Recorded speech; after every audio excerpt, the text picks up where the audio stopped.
بسم الله الرحمن الرحيم الحمد لله رب العالمين الصلاة والسلام على رسوله الأمين وعلى آله وأصحابه الطيبين الطاهرين ومن تبعهم بإحسان إلى يوم الدين أما بعد. وقال الله تعالى في القرآن الكريم: أعوذ بالله من الشيطان الرجيم بسم الله الرحمن الرحيم هل يستوي الذين يعلمون والذين لا يعلمون. وقال رسول الله صلى الله عليه وسلم: إنما الأعمال بالنيات. صدق الله وصدق رسول الله صلى الله عليه وسلم. பேரன்பும் பெரும் கருணையும் கொடைமிக்க பேருபகாரி அல்லாஹ்விற்கே கோடான கோடி புகழ். நபிகள் நாயகம் முஹம்மது ரசூலுல்லாஹ் ஸல்லல்லாஹு அலைஹி வஸல்லம் அவர்களின் மீதும் அவர்களை பின்பற்றி வாழ்ந்த சஹாபாக்கள், தாபிஈன்கள், தபஅ தாபிஈன்கள், உலமாக்கள், ஷுஹதாக்கள், சாலிஹீன்கள், இங்கு அமர்ந்திருக்கிற நம் அனைவரின் மீதும் அல்லாஹ்வின் அன்பும் அருளும் என்றென்றும் நிறைவாக உண்டாவதாக. அல்லாஹ்வின் கிருபையால் அவருடைய பொருத்தத்தை நாடியவர்களாக அவருடைய மாளிகையில் இழ்த்திக்காவுடைய நியத்தோடு அமர்ந்திருக்கிற மார்க்க நண்பர்களே, அல்லாஹு ஜல்ல ஷானஹு தஆலா எந்த நல்ல விஷயங்களை தங்களுடைய வாழ்க்கையில் ஏற்று நடக்கும்படி கட்டளையிட்டுள்ளானோ அந்த விஷயங்களை தங்களுடைய வாழ்க்கையில் ஏற்று நடக்கும்படியும், எந்த விஷயங்களை விட்டு விலகி இருக்கும்படி கட்டளையிட்டுள்ளானோ அந்த விஷயங்களை விட்டு விலகி இருக்கும்படியும் எனக்கும் உங்களுக்கும் தக்வாவை கொண்டு இறை அச்சத்தை கொண்டு நசீஹத் செய்தவனாக எனது உரையை ஆரம்பம் செய்கிறேன். அல்லாஹு ஜல்ல ஷானஹு தஆலா மனிதனை சிந்தித்துணரக்கூடியவராக படைத்திருக்கிறார். அந்த வகையில் மார்க்கம் சொல்லுகின்ற பல்வேறு ஒழுங்கு முறைகளை பின்பற்றி நடப்பதன் மூலம் அல்லாஹ்வின் விருப்பத்தையும் அவருடைய பொருத்தத்தையும் நம்மால் இலகுவாக பெற முடிகிறது. குறிப்பாக ஜும்ஆ தினத்திலே ஜும்ஆ தொழுகைக்கு வரக்கூடியவர்கள் என்னென்ன ஒழுக்க விதிமுறைகளை கையாள வேண்டும் என்கின்ற ஒரு தெளிவு நமக்கு இருப்பது அவசியம். ஜும்மாவை பொறுத்தவரை அது மிகவும் பாக்கியம் பொருந்திய ஒரு நாள். இந்த பாக்கியம் பொருந்திய இந்த ஜும்மாவுடைய நாளினுடைய பலன்களை வீணடிக்கக்கூடியவர்கள் உண்டு. எனவே தான் ஜும்மா என்பது பாக்கியம் நிறைந்த ஒரு நாள் என்று தெரிந்தாலும் கூட அந்த ஜும்மா நாளிலே நாம் கடைபிடிக்க வேண்டிய ஒழுக்க விதிமுறைகள் என்ன என்பது குறித்து நாம் பேச வேண்டிய அவசியத்தில் நாம் இருக்கிறோம். ஜும்மாவை பொறுத்தவரை நபி ஸல்லல்லாஹு அலைஹி வஸல்லம் அவர்கள் சொன்னார்கள், யார் அசட்டுத்தனமாக 3 ஜும்மாவை விட்டு விடுகிறாரோ அவர் காஃபிராகி விட்டார் என்பதாக சொன்னார்கள். இன்னொரு ஹதீஸிலே நபி ஸல்லல்லாஹு அலைஹி வஸல்லம் அவர்கள் சொன்னார்கள், யார் அலட்சியமாக 3 ஜும்மாவை விட்டு விடுகிறாரோ அவருடைய உள்ளத்திலே அல்லாஹ் முத்திரையிட்டு விடுகிறான் என்பதாக சொன்னார்கள். அல்லாமா இப்னு கய்யிம் ஜௌஜி ரஹிமஹுல்லாஹ் அவர்கள் சொல்லுகிறார்கள் தன்னுடைய கிதாபிலே, மற்ற நாளுக்கும் ஜும்மாவிற்கும் மத்தியிலே 33 தனி சிறப்புகள் இருக்கிறது என்பதாக சொல்லுகிறார்கள். அல்லாமா சுயூத்தி ரஹிமஹுல்லாஹ் அவர்கள் தன்னுடைய கிதாபிலே மற்ற நாளை விட ஜும்மா நாள் என்பது எப்படியெல்லாம் தனித்துவம் பெறுகிறது என்று 100 காரணங்களை சொல்லுகிறார்கள். 100 தனித்துவங்களை தனியாக பெற்றிருக்கக்கூடிய இந்த ஜும்மா மற்ற நாளை விட பல்வேறு வகையிலே பாக்கியம் நிறைந்தது என்பதை நாம் புரிந்து கொள்ள வேண்டும். நபி ஸல்லல்லாஹு அலைஹி வஸல்லம் அவர்களிடத்திலே ஹஜ்ரத் ஜிப்ராயில் அலைஹிஸ்ஸலாம் அவர்கள் வந்து சொல்லுகிறார்கள், நீங்கள் ஜும்மா என்று சொல்லக்கூடிய இந்த நாளை மலக்குமார்கள் யௌமுல் மஸீத் என்பதாக சொல்வார்கள். யௌமுல் மஸீத் என்று சொன்னால் கூடுதலாக சன்மானம் வழங்கப்படுகிற நாள் என்பது பொருள். அதற்கான காரணத்தையும் ஹஜ்ரத் ஜிப்ராயில் அலைஹிஸ்ஸலாம் அவர்கள் சொல்லுகிறார்கள். ஏன் ஜும்மாவுடைய நாளை யௌமுல் மஸீத் என்று நாங்கள் சொல்கிறோம், அதனுடைய சிறப்புகள் என்ன என்று ஹஜ்ரத் ஜிப்ராயில் அலைஹிஸ்ஸலாம் அவர்கள் சொல்லுகிறார்கள். வெள்ளிக்கிழமை என்றுதான் சுவர்க்கம் திறக்கப்படுகிறது. வெள்ளிக்கிழமை என்றுதான் சுவர்க்கவாசிகளை அழைத்து அல்லாஹ் விருந்து கொடுக்கிறான். சுவர்க்கவாசிகள் அழைக்கப்பட்டு அவரவர்களினுடைய அந்தஸ்துக்கு தக்கவாறு அவர்கள் அமர வைக்கப்படுகிறார்கள். நபிமார்கள் கஸ்தூரியிலான சிம்மாசனத்தில் அவர்கள் அமர வைக்கப்படுவார்கள். இப்படி அவரவர்களும் அவரவர்களினுடைய அமலுக்கு தக்கவாறு அமர வைத்து அவர்கள் அல்லாஹ்வால் கண்ணியப்படுத்தப்படுகிறார்கள். அப்போது சுவர்க்கவாசிகளை பார்த்து அல்லாஹ் கேட்பான், நீங்கள் இந்த சுவர்க்கத்தினுடைய இன்பங்களை கொண்டு திருப்தியோடு இருக்கிறீர்களா? இல்லை, இன்னும் நான் அதிகமாக கூடுதலாக உங்களை நான் சங்கைப்படுத்த போகிறேன் என்பதாக சொல்லிவிட்டு அவர்கள் எதிர்பார்க்காத அளவிற்கு அல்லாஹ் அவர்களை கண்ணியப்படுத்துவான், சங்கைப்படுத்துவான், அவர்களுக்கான சன்மானத்தை வழங்குவான் என்பதாக ஜிப்ராயில் அலைஹிஸ்ஸலாம் அவர்கள் யௌமுல் மஸீத் என்று நாங்கள் சொல்லுவதற்கான காரணத்தை சொல்கிறார்கள். இது மட்டுமல்ல, நபி ஸல்லல்லாஹு அலைஹி வஸல்லம் அவர்கள் சொல்லுகிறார்கள், ஹஜ்ரத் ஆதம் அலைஹிஸ்ஸலாம் அவர்களை அல்லாஹ் படைத்தது வெள்ளிக்கிழமையில் தான். ஹஜ்ரத் ஆதம் அலைஹிஸ்ஸலாம் அவர்களை உலகத்திற்கு அனுப்பியது வெள்ளிக்கிழமையில் தான். ஹஜ்ரத் ஆதம் அலைஹிஸ்ஸலாம் அவர்களும் ஹவ்வா அலைஹிஸ்ஸலாம் அவர்களும் பிரிந்ததற்கு பிறகு ஒன்று சேர்ந்தார்களே, அதுவும் வெள்ளிக்கிழமை தான். ஹஜ்ரத் ஆதம் அலைஹிஸ்ஸலாம் அவர்கள் மரணமாகுவதும் வெள்ளிக்கிழமையில் தான் என்பதாக சொன்னார்கள். இன்னொரு ஹதீஸிலே நபி ஸல்லல்லாஹு அலைஹி வஸல்லம் அவர்கள் சொல்லுகிறார்கள், உலகம் அழிவதற்கான சூரும் வெள்ளிக்கிழமையில் தான் ஊதப்படும், மீண்டும் எழுப்பப்படுவதற்கான சூரும் வெள்ளிக்கிழமை தான் ஊதப்படும் என்பதாக சொன்னார்கள். இன்னொரு ஹதீஸிலே நபி ஸல்லல்லாஹு அலைஹி வஸல்லம் அவர்கள் சொல்லுகிறார்கள், கியாமத்துடைய நாள் வெள்ளிக்கிழமை தான் ஏற்படும் என்கின்ற காரணத்தினால் மனிதன் ஜின்னை தவிர மற்ற எல்லா படைப்புகளும் வெள்ளிக்கிழமை காலை இன்றைய தினம் உலகம் அழிக்கப்படும் நாளாக இருக்குமோ என்கின்ற பயத்தோடு தான் எழுகிறது என்பதாக சொல்லுகிறார்கள். ஆக பாக்கியம் நிறைந்த ஒரு நாள் இந்த வெள்ளிக்கிழமை.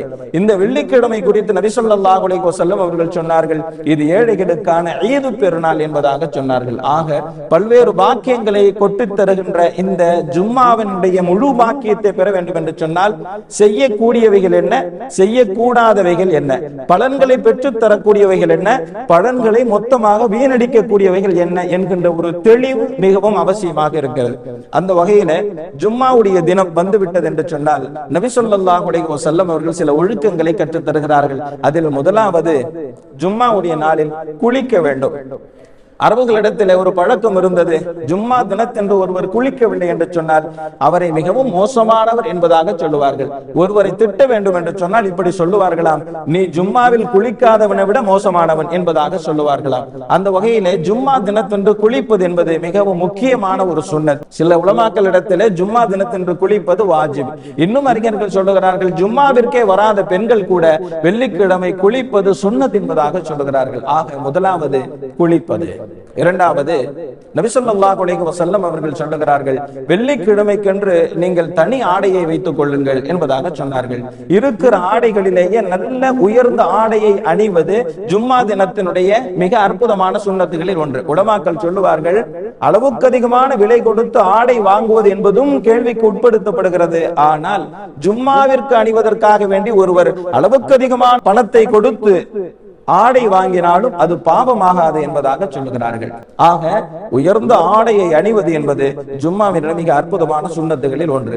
நபி ஸல்லல்லாஹு அலைஹி வஸல்லம் அவர்கள் ஜும்மாவிற்கென்று உயர்ந்த ஆடையை வைத்திருப்பார்கள், பெருநாளைக்கு அணிவதற்கென்று உயர்ந்த ஆடையை வைத்திருப்பார்கள் என்பதாக நாம் பார்க்கிறோம். ஆக குளிப்பது முதலாவது சுன்னத்து, உயர்ந்த ஆடையை அணிவது மிக அற்புதமான ஒரு சுன்னத். அடுத்ததாக அத்தர் பூசிக்கொள்வது, மனம் வாசனை திரவியங்களை பூசிக்கொள்வது.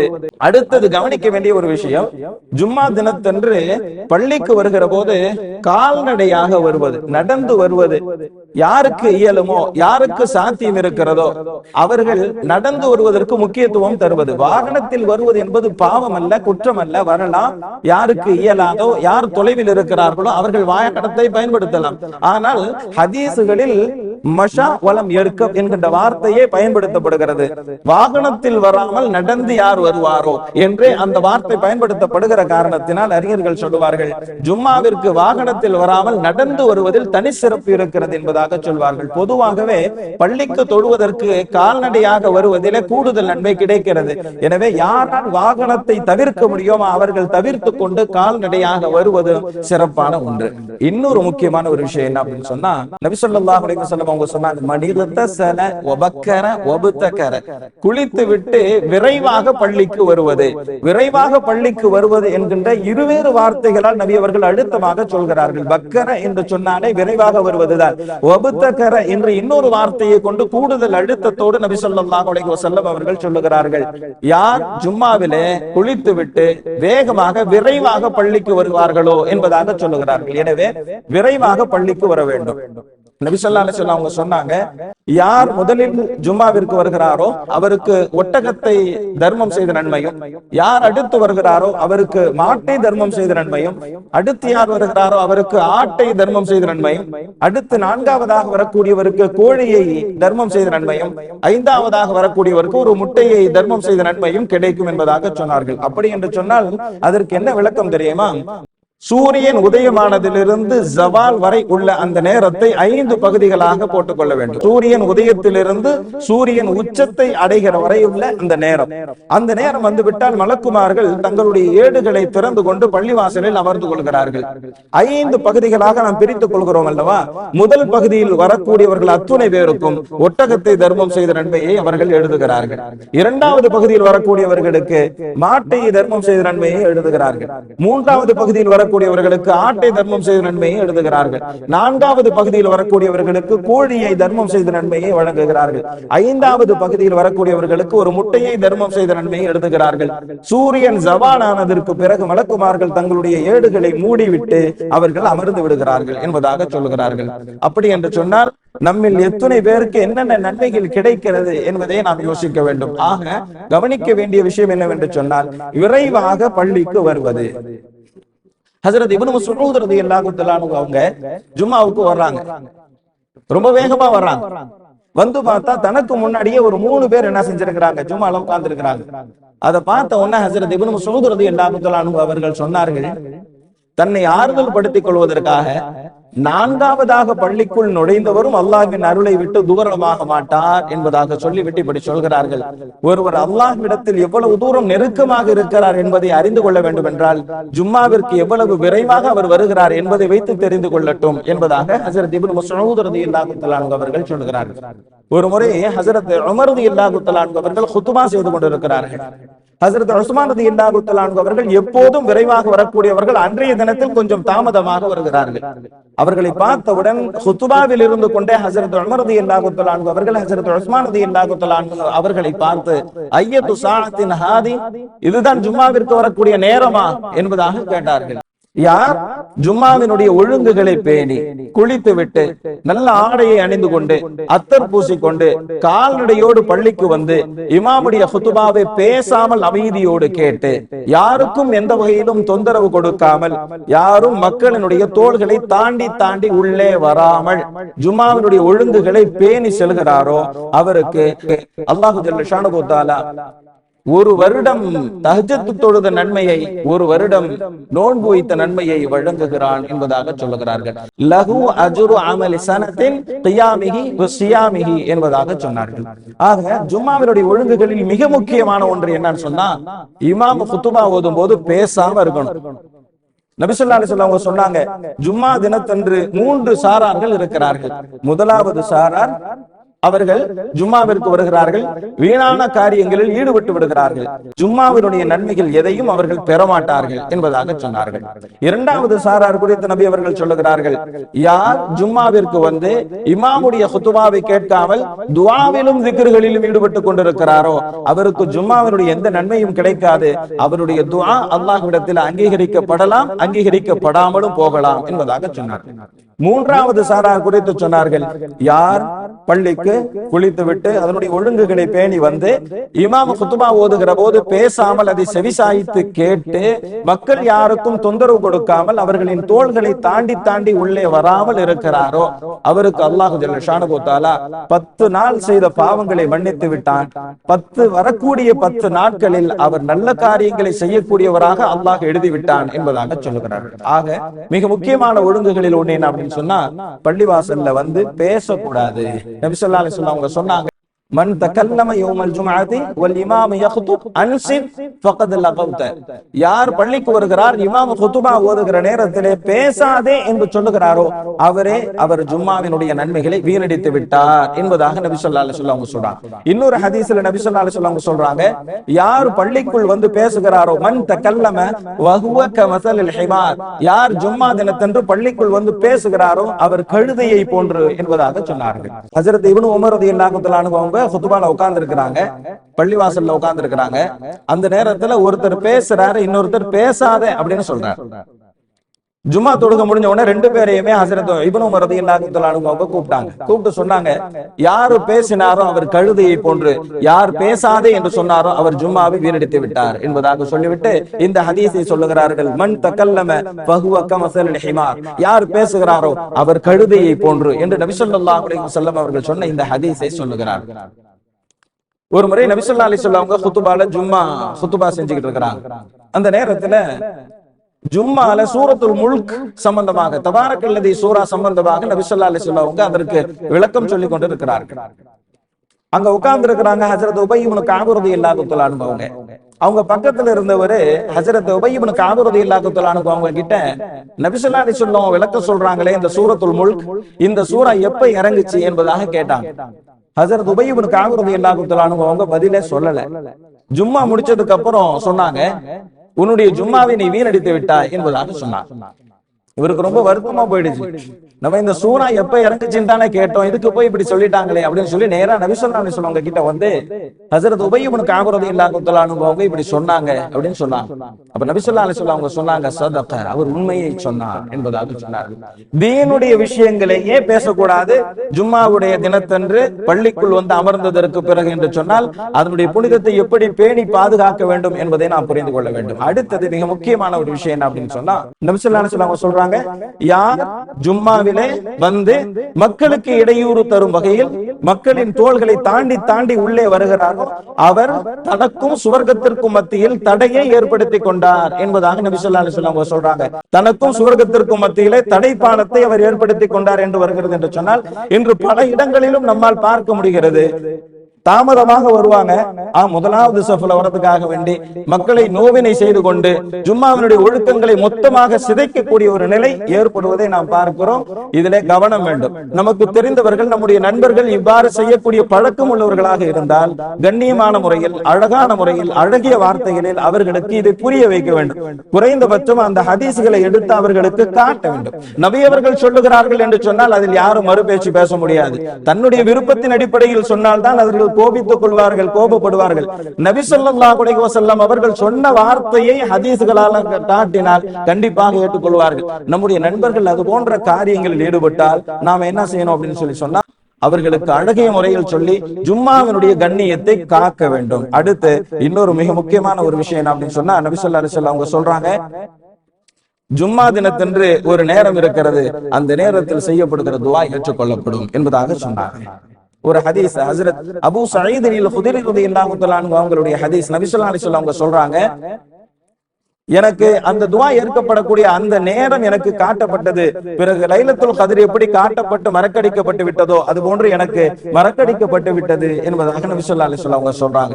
சொல்லிட்டு ஒரு சில அடையாளங்களை சொல்றாங்க. அந்த நேரம் எந்த நேரம் அப்படின்னு சொல்லி நபி ஸல்லல்லாஹு அலைஹி வஸல்லம் அவங்க சொல்றாங்க, இமாம் குத்பாவிற்கு தயாராகி அவர் மெம்பரில் ஏறுவதிலிருந்து தொழுகை முடிவதற்குள் அந்த நேரம் வந்து விடுகிறது என்பதாக சொல்றாங்க. அதனால அறிஞர்கள் சொல்றாங்க, இமாம் மெம்பரில் ஏறி குத்பாவை ஆரம்பிப்பதற்குள் இரண்டு குதுபாவிற்கு இடையில் இருக்கக்கூடிய சில மணி துளிகள், பிறகு குதுபாவை முடித்துக் கொண்டு இறங்கி வந்து இகாமத்து சொல்லி இமாம் தக்பீர் கட்டுவதற்குள் இமாம் சலாம் கொடுத்த ஒரு சில துளிகள், இந்த நேரங்களில் செய்யப்படுகிற துஆவை அல்லாஹ் ஏற்றுக்கொள்கிறான் என்பதாக நபி ஸல்லல்லாஹு அலைஹி வஸல்லம் சொல்றாங்க. ஹஜ்ரத் ஃபாத்திமா ரலியல்லாஹு தஆலா அன்ஹா அவங்க வந்து கேக்குறாங்க, தந்தையே, ஜும்மால ஒரு நேரம் இருக்குதே, அல்லாஹ் துஆவை ஏற்றுக்கொள்ளுகின்ற நேரம், அது என்ன நேரம் என்பதாக கேட்டாங்க. அப்ப நபி ஸல்லல்லாஹு அலைஹி வஸல்லம் அவங்க சொல்றாங்க, ஜும்மா தினத்தன்று அசருக்கு பிறகு சூரியன் மறைகிற நேரம் என்பதாக சொன்னாங்க. அதனால ஹஜ்ரத் ஃபாத்திமா ரலியல்லாஹு தஆலா அன்ஹா அவங்க தன்னுடைய அடிமை பெண்ணை அந்த நேரத்துல வெளியே நிக்க வச்சிருவாங்க.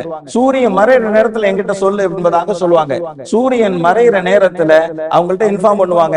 உடனே ஹஜ்ரத் ஃபாத்திமா ரலியல்லாஹு தஆலா அன்ஹா துஆ கேட்பாங்க அப்படிங்கிறதாக நம்ம பார்க்க முடிகிறது. ஜும்மா தினத்தன்று அசரில் இருந்து மக்ரிப் வரை அந்த நேரம் இருக்கிறது என்பதாகவும் அறிஞர்கள் சொல்கிறார்கள். ஆக இந்த நேரம் மிக அற்புதமான ஒரு நேரம். ஆக நாம் ஒரு விஷயத்தை நாம் கவனத்தில் கொள்ள வேண்டும். ஜும்மா இருக்கிறது, இது நமக்கான ஈது பெருநாள், இது அல்லாஹ்வால் கண்ணியப்படுத்தப்படுகிற நாள், எல்லா நபிமார்களும் கண்ணியப்படுத்தப்பட்ட நாள், முக்கியத்துவமான ஒரு நாள் என்று எல்லா வேதங்களிலும் குறிப்பிடப்படுகிற ஒரு நாள். எல்லா வேதங்களிலும் ஜும்மாவுடைய நாள் சிறந்தது என்று குறிப்பிடப்பட்டிருக்கிறது என்று சொன்னால், ஆக அதனுடைய புனிதங்களை பேணி அதில் பேண வேண்டியவைகள், தவிர்க்க வேண்டியவைகள், இதில் மிகவும் தெளிவாக இருக்க வேண்டும், மிகவும் கவனமாக இருக்க வேண்டும், மிகவும் எச்சரிக்கை உணர்வோடு இருக்க வேண்டும். அல்லாஹு ஜல்ல ஷானஹு தஆலா ஜும்மாவினுடைய பாக்கியங்களை முழுமையாக பெற்றுக்கொள்ளக்கூடிய தௌஃபீக்கை நமக்கு தந்தருள்வானாக. வ ஆகிர் தஅவானா அல்ஹம்துலில்லாஹி ரப்பில் ஆலமீன். அஸ்ஸலாமு அலைக்கும் வ ரஹ்மத்துல்லாஹி வ பரகாத்துஹு. பள்ளிவாசலின் பராமரிப்பிற்காக தாராளமாக உதவி செய்யுங்கள். அல்லாஹ் ஜல்ல ஷானஹு தஆலா நாம் செய்யக்கூடிய உதவிகளுக்கு நிரப்பமான நற்கூலியை வழங்குவானாக.